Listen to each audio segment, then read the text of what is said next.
Hi every one. അടുത്തത് 1 and 2 ചാപ്റ്ററിൽ നിന്നുള്ള ബാക്കി ക്വസ്റ്റ്യൻസോട് ഇന്ന് നമുക്ക് ഡിസ്കസ് ചെയ്യാം. ഒരു വിശ്വാസിയുടെ ആത്മീക വളർച്ചയുടെ ആദ്യത്തെ പടി എന്ത്? അറിഞ്ഞിരിക്കുന്ന സത്യത്തിലേക്കുള്ള ലളിതവും ആത്മാർത്ഥവുമായ സമർപ്പണം. 8. ദൈവിക സവിശേഷതയുടെ മനോഹരമായ എടുത്തുകാട്ടൽ. എന്താണ് റൂത്ത്?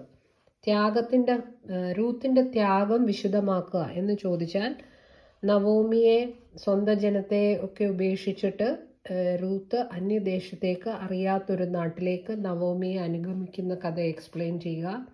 നവോമിയുടെ ദൈവത്തിൽ വിശ്വസിക്കുന്നത്, യഹൂദ സ്ത്രീയായ നവോമിയുടെ ഇസ്രായേലിൻ്റെ ദൈവത്തിൽ വിശ്വസിച്ച് മോവാബി സ്ത്രീയായ റൂത്ത് വരുന്നതിനെക്കുറിച്ച് എക്സ്പ്ലെയിൻ ചെയ്യുക. നവോമിയിൽ രൂപം കൊണ്ടിരുന്ന സർവത്തോടും പറ്റിച്ചേർന്നത്, തൻ്റെ ദേശത്തെയും പിതൃഭവനത്തെയും ഒക്കെ വിട്ട് നവോമിയുമായിട്ട് പറ്റിച്ചേർന്നിരിക്കുന്ന റൂത്തിൻ്റെ അനുഭവം നമ്മൾ അവിടെ എക്സ്പ്ലെയിൻ ചെയ്യുക. ഈ 3 കാര്യങ്ങളാണ് റൂത്തിൻ്റെ സവിശേഷത. റൂത്തിൻ്റെ ത്യാഗം നമ്മൾ വിശദീകരിക്കുക എന്ന് പറയുമ്പോൾ എഴുതാൻ പറ്റുന്നത്. പുതിയ നിയമത്തിലെ കനാനായക്കാരി സ്ത്രീയും റൂത്തും തമ്മിലുള്ള സാദൃശ്യം, താൻ ഒരു അപരിചിതയും മറ്റൊരു ദേശത്തിൽ നിന്നുള്ള ആളുമാകിയാൽ യഹൂദനായ ബോവസിന്റെ പരിഗണനയ്ക്ക് അർഹയാകില്ല എന്നറിയാമായിരുന്നിട്ടും അവൾ അവളുടെ പരിശ്രമത്തിൽ നിന്നും പിന്മാറിയില്ല.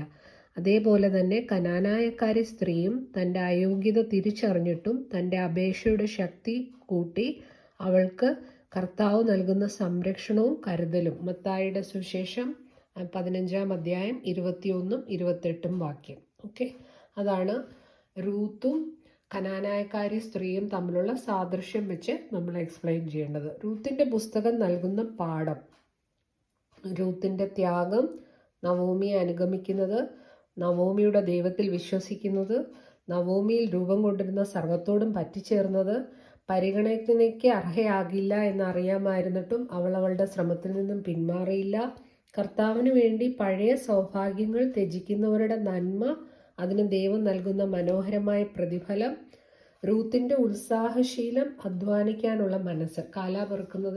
കതിർ പെറുക്കുന്നതിനായിട്ട് ആദ്യമേ തന്നെ മുൻകൈ എടുത്തു പോകുന്ന റൂത്താണ്. റൂത്തിൻ്റെ ഉത്സാഹശീലം എക്സ്പ്ലെയിൻ ചെയ്യുമ്പോൾ നമ്മൾ എഴുതേണ്ട ആൻസർ, ആ പോയിന്റിൻ്റെ എക്സ്പ്ലനേഷൻ അതാണ്. അടുത്ത ക്വസ്റ്റ്യൻ: വിശുദ്ധ കുർബാന എന്ന അത്താഴത്തെ സൂചിപ്പിക്കുന്നത് റൂത്തിൻ്റെ പുസ്തകത്തിൽ നിന്നും ബോവാസ് റൂത്തിനോട് തൻ്റെ ചാറിൽ കഷ്ണം മുക്കിക്കൊള്ളുക എന്ന് ബോവസ് അനുവദിക്കുന്നതാണ് വിശുദ്ധ കുർബാന എന്ന അത്താഴത്തെ സൂചിപ്പിക്കുന്ന റൂത്തിൻ്റെ പുസ്തകത്തിൽ. ബോവസ് അവൾക്ക് ബഹുമാനം നൽകിയത് എന്തുകൊണ്ട്? യഹൂദ വർഗത്തിൽപ്പെട്ടവൾ അല്ലെങ്കിലും മോവാബ് ദേശത്തെ ഉപേക്ഷിച്ച് ഇസ്രായേലിൻ്റെ ദൈവത്തെ ആശ്രയിച്ചു വന്നിരിക്കുന്നതുകൊണ്ട് ബോവസ് അവൾക്ക് ബഹുമാനവും ആദരവും നൽകിയത്. എന്ത് ആദരവ് നൽകിയെന്ന് നമുക്കറിയാം.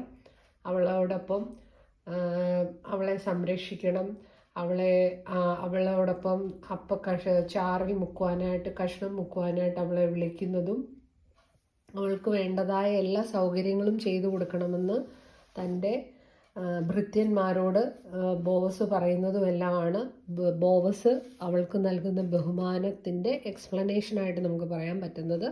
പക്ഷെ അതിൻ്റെ മെയിൻ റീസൺ എന്ന് പറയുന്നത് യഹൂദ വർഗത്തിൽപ്പെട്ടവൾ അല്ലെങ്കിലും മോവാബ് ദേശത്തെ ഉപേക്ഷിച്ച് ഇസ്രായേലിൻ്റെ ദൈവത്തെ ആശ്രയിച്ചു വന്നിരിക്കുന്നു എന്നുള്ളതാണ്. Okay, thank you.